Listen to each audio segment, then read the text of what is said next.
So I have made a short analysis of the article Haile Selassie on discovering her pride and her African roots, and it's written by Haile Selassie herself and published on The Guardian in 2013. And it is about, Haile writes about being at her best friend's wedding when she's asked where she's from. And she says she doesn't really know where she's from, but that she was born in London and that her father is from Ghana and her mother is from Nigeria. When Percy, who's the man who asked where she's from, asks if her father had multiple wives at once, she's very enraged. And after that, and thinking about her relation to Africa, she decides to travel to the continent and take pictures, but after a while, her and her team wants to make a documentaries instead. And her language is formal, and it is clear to the reader that she is well educated, and the formal language can be seen because she uses some words that not everybody understands.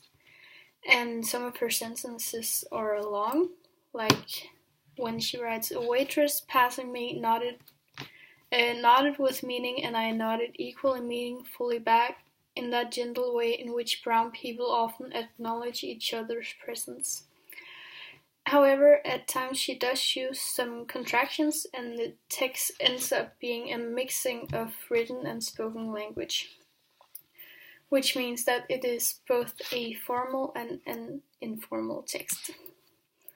And it is a non-fiction text, but because she describes the scene and the surroundings, which is more typical for fiction texts, it's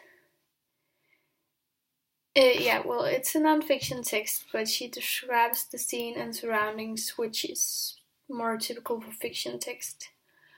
And an example of this is when Percy is asking her if she didn't grow up with her father, and she looks around the room for more wine. And a quote from the text is, "I drained my wine and looked for more." And her arguments for not feeling connected to Africa is that her family is in the way, and at this point she doesn't feel like she's African enough to write about Africa, and this is because, and a quote from the text is, "Emotionally, I perceived myself as a West African polygamist's daughter. What I needed was some other way to know myself as African, apart from as heir to my parents' herds." Which means that she doesn't feel a personal connection to Africa because, first of all, she grew up in London, and she doesn't feel like her dad, who's her only tie to Africa, is the best representative of Africa. And because of this, she wants to create her own connection to Africa, and so she goes home to Africa. When she goes to Africa, she doesn't feel like home is the word that sums up what the continent means to her, but when she has spent some time in Africa and goes to the airport to go back to Rome, the man in the airport says, "Come home soon," and she just says, "I will."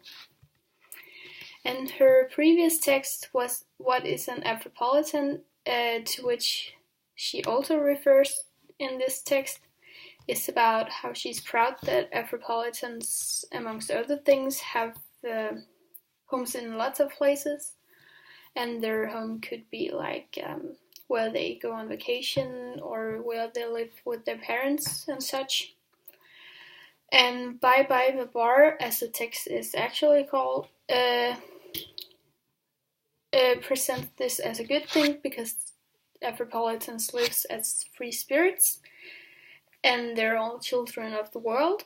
However, in this text, which is written some years later, she's upset that she doesn't have a home, and that she doesn't have a specific answer for when she's asked. And her younger self the one who wrote the previous mentioned text about Afropolitans, has a very positive description of what an Afropolitan is and how they're free and such. But now it's like she's faced the backside of this, and now she sees it as a problem that she doesn't have a simple answer for when somebody asks her where she's from.